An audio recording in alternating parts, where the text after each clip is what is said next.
Hello, Leo and Aquarius Risings, and welcome to your August astrology and tarot horoscopes.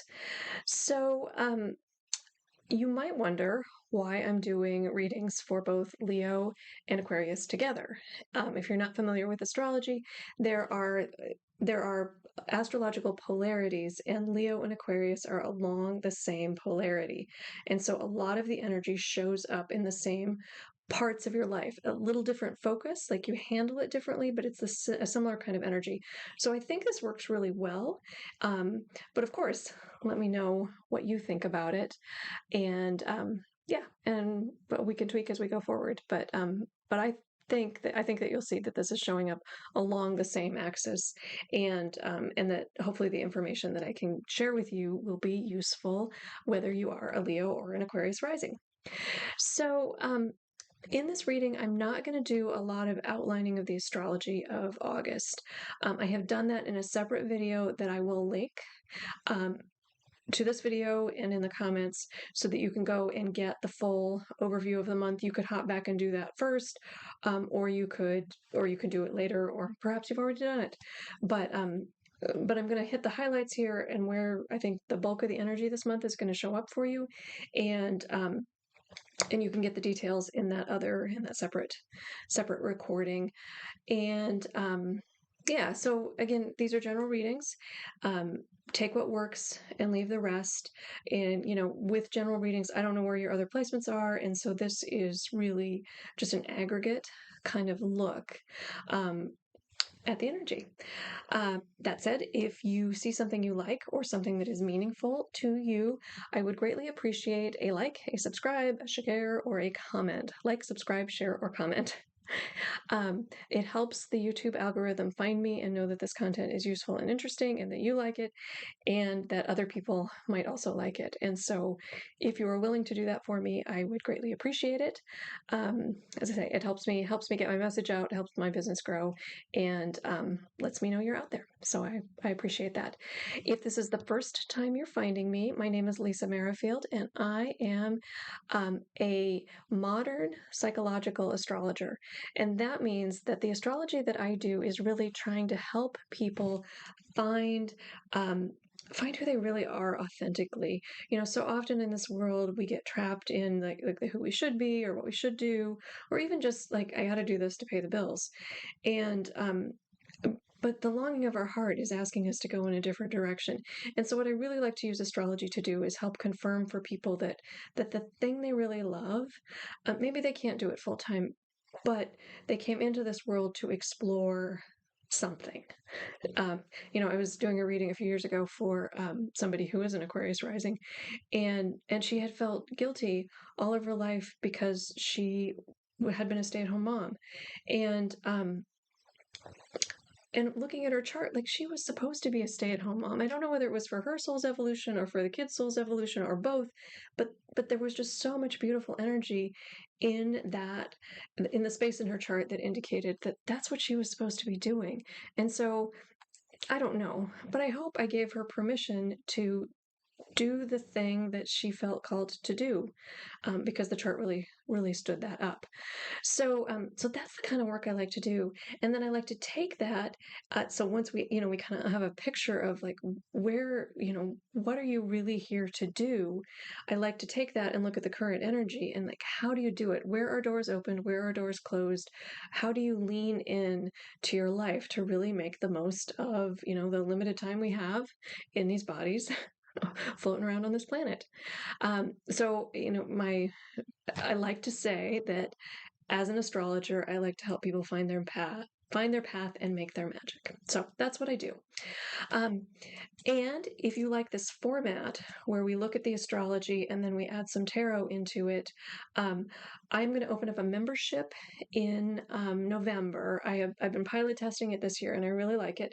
So I'm going to open up a membership in November where I will do this specifically for you every month. So every month you will get a recording sent to you where I will look at your specific astrology and do a specific tarot reading for you. So if that is interesting, November that will launch.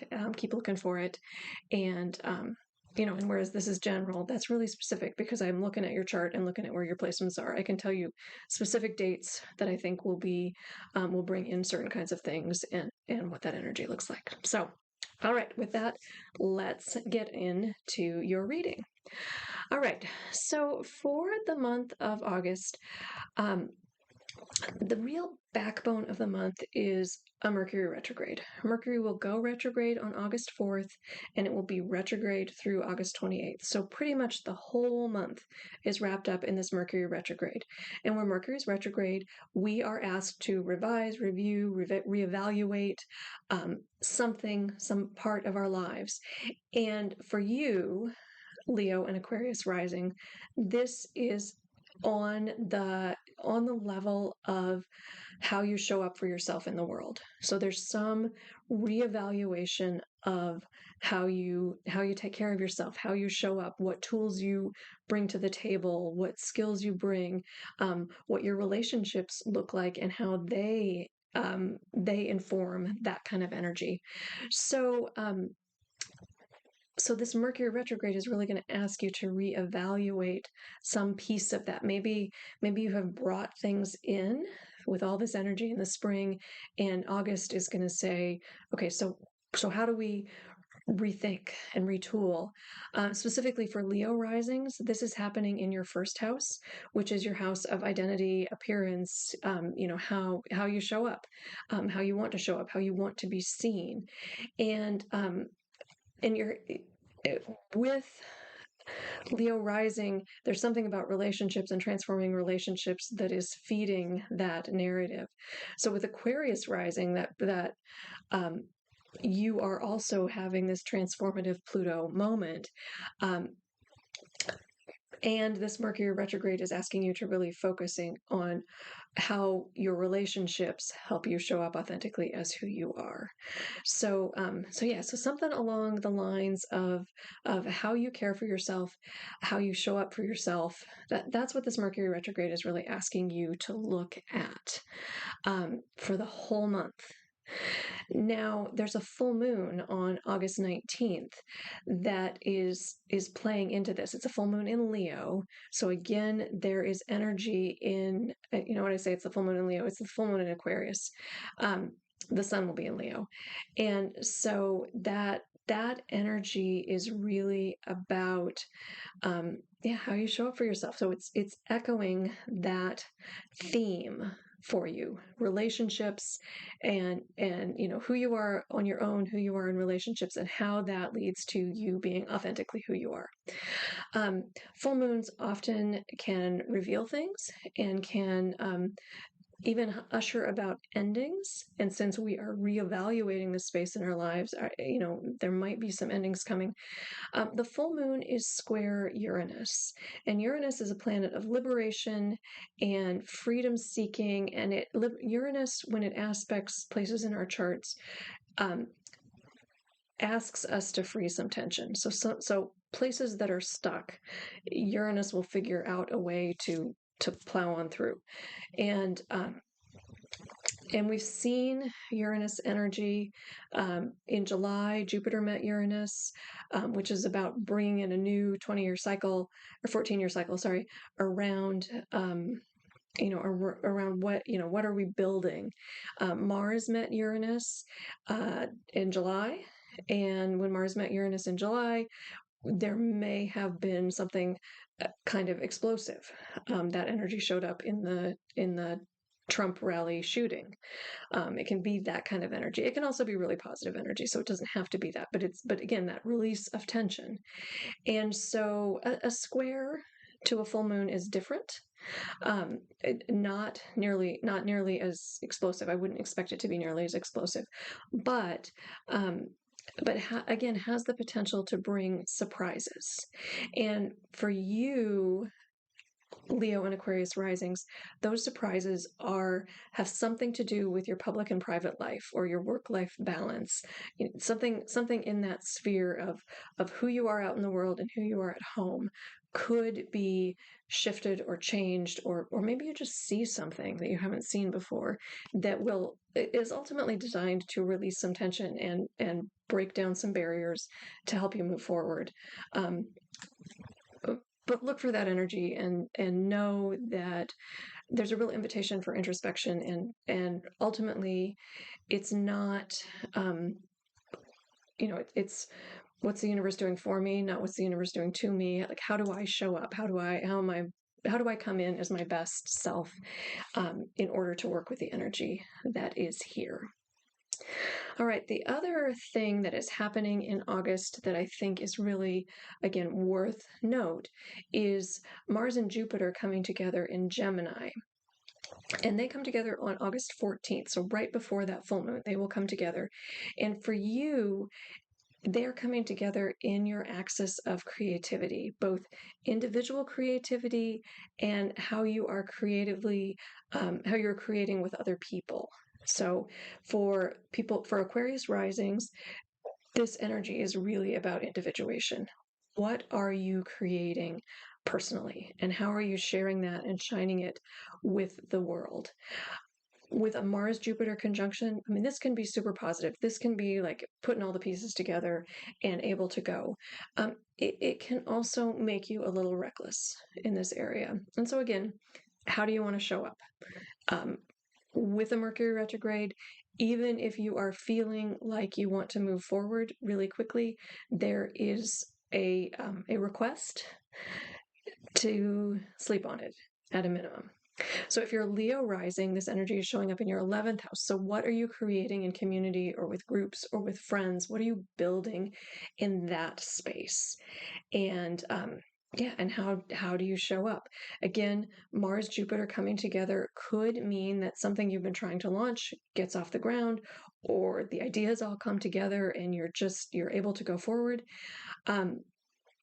And again, that reckless piece comes in. Sometimes Mars and Jupiter together can be too much of a good thing, or asking us to move forward too fast without really planting and grounding what we're going forward with. So again, Mars, Jupiter come together a few days before the full moon. And on the full moon, they create what's called a T-square, and T-squares can be tense aspects. Now, a T-square with Jupiter and with Venus, I don't know if I said this, the T-square is created by Venus opposite Saturn, all square Jupiter and Mars. And so Jupiter and Venus in a T-square, like that's not, there is tension, but it's creative tension, and it really is not as tense as it could be. It's harmonious, and those energies are helping us work together. Mars in there, but ultimately there is some transformative piece. Jupiter will be squaring Saturn, and this is going back to December of 2021, where we started a new 20-year cycle, and actually a new 200-year cycle in the Aquarian space of your chart. That happens to be where Pluto is right now. So I think there's some potential for transformation around that full moon, or some revelation, or some like new understanding of where it is you're going or what you're putting together. It may be surprising. It may be a little uncomfortable. And so again, Mercury is going to be retrograde. It is okay to sleep on it. It is okay to make a note in your calendar to review whatever thought is coming into your mind or how you want to respond to something once Mercury goes direct. So those are the main energies that I think are showing up in your chart. So this first 7th house, like how you show up for yourself, how you show up in relationships aspect, and then what are you designing? What creative endeavors are coming in, both individually and in community? That's where the energy is showing up for you in August. So let's pull some cards. So we are going to pull tarot cards from the Prisma Vision Tarot deck, and I know you can't read that very well, but it's a cute little deck. And then we're going to pull a chakra card from the Chakra Insights Oracle deck to give you a place to plant this in your body and what kind of work maybe you are being invited to do. All right, so we're going to pull three tarot cards. So what guidance can we give Aquarius and Leo rising for the month of August?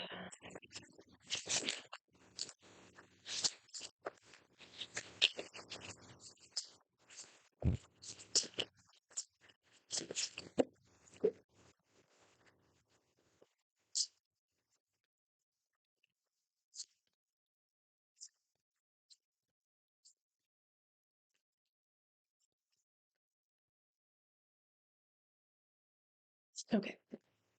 All right. Oh, nice. All right. So for your opportunity this month, you got Temperance. And I know my camera is not focusing nicely on these cards, but that says Temperance. And this is super interesting because this is the third reading where I have gotten the Temperance card somewhere. So I think for the month of August, many of us are being asked to engage in activities that lead to balance and stability, and like not being reckless, not taking the bait, but really focusing and grounding and finding your footing. This is a tree, where are your roots coming into the earth so that all the leaves can grow and expand. So temperance is very much about that balance. Now, sometimes when the world is chaotic, we can get ourselves all kind of twisted trying to hold everything in place. And so I think that's a consideration in all of this, like finding your center, finding your space in the world. Where does the energy land for you, and how do you balance that? So I think that's your opportunity this month. Your invitation is to look for balance, even if things shift unexpectedly, and they could shift in good ways. Like unexpected stuff can be good, but finding the balance and holding your center you have the opportunity to really do that and excel with that this month. You have the opportunity to remember that Mercury is retrograde along your axis of self and others, and you have control over how you show up, how you want to show up, what the highest and best use of your time, treasures, and talents looks like. All right, what is the challenge? You got the Eight of Chalices. And the Eight of chalices are cups. So the Eight of Cups is about walking away from something. And so I wonder if there's not going to be an invitation to leave something behind. Full moons are about endings. We've got the full moon square Uranus, which could bring some surprising revelations. So is there something that this month you'll be asked to walk away from, even though it's good, even though it served its purpose, maybe it was what it needed to be at the time, and you have an invitation to walk away? And what did we look at? It was Uranus. Uranus is on that fourth, 10th house axis, so public, private. So is it a family thing you're being asked to walk away from? Is it a work thing you're being asked to walk away from? Maybe. It might be something else. But to step into your authentic power, are you being asked to leave something behind?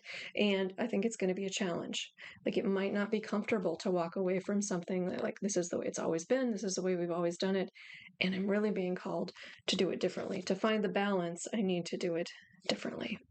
So there's your challenge. Your to-do list. How do you work with this energy? You got strength.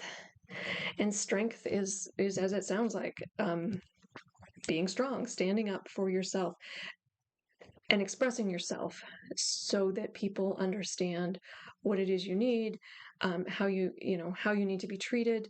The one thing about strength that I think is interesting, and this card doesn't necessarily depict it very well, the strength almost always has a lion, but with strength, there's always an element of vulnerability. So yes, being strong, being forceful, all good, but you are stronger when you when you're also vulnerable. Like, it takes a lot of strength to be vulnerable.